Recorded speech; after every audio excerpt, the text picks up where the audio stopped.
Thank you. We move along next here tonight to our cover story and the fallout from this comedian's comments about Puerto Rico during a weekend rally at Madison Square Garden for former President Donald Trump.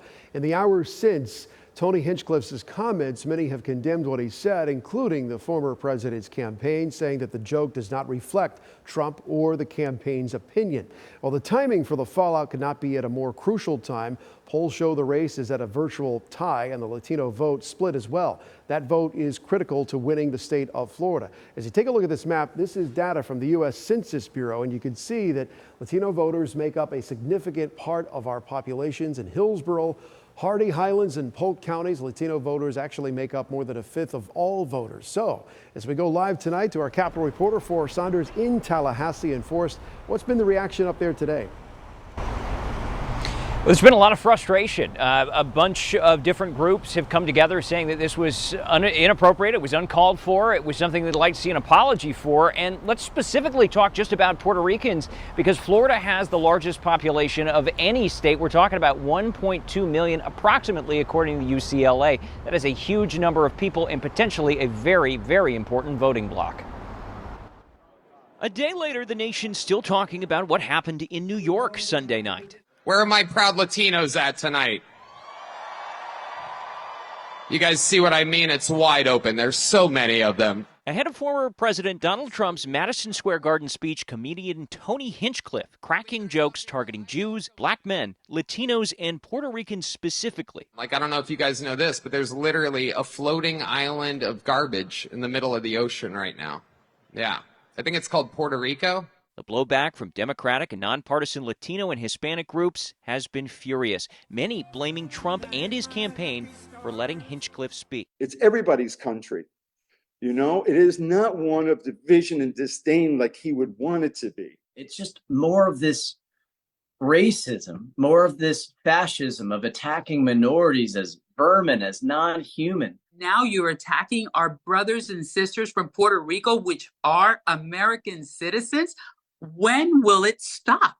When is enough enough? They're not alone. A few Florida Republicans joining in the outrage. Congressman Carlos Gimenez, Congresswoman Maria Salazar, and U.S. Senator Rick Scott, who's locked in a potentially close re-election according to new polling that has him up 3 points over Debbie Mukersel-Powell.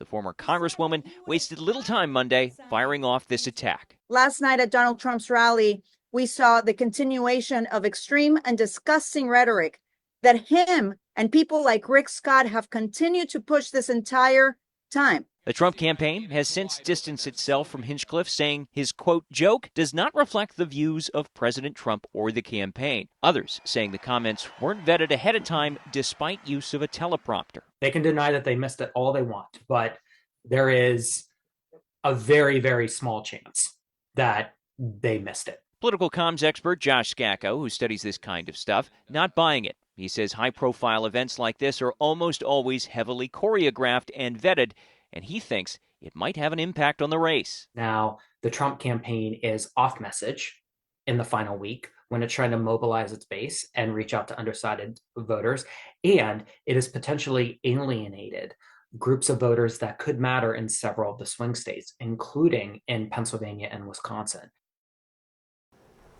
Okay, so what about right here in Florida? Great question. Well, the presidential race has definitely been a further race. I mean, some of the aggregate polling shows maybe a 9 to 10 point race. So it's pretty wide margin. But that Senate race has been between 5 and 4 points in aggregate sites, meaning it could be a lot tighter. It could matter a lot more.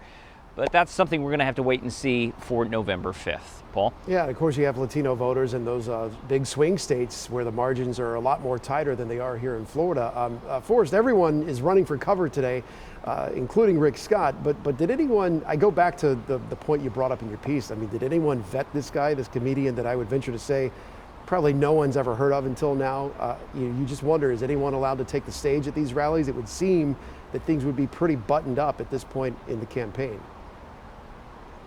Yeah, I mean, that would be a smart move from any campaign. Make sure that you know who's going to speak and what they're going to say. But I will say there is new reporting from the Bulwark out there from Mark Caputo, who has actually said that, yeah, this comedian was vetted. In fact, his script was reviewed. And what he is saying, according to a number of unnamed Trump sources within the campaign, is that he wanted to go further using even more vulgar language. He did not do so because they cut some of that out. But that continues to raise the question, why did this other stuff get through?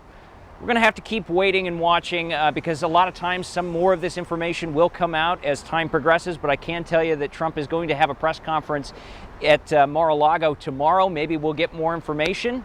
Maybe we won't. We'll have to wait and see. Okay, Forrest Saunders live in Tallahassee. Forrest, thank you, sir.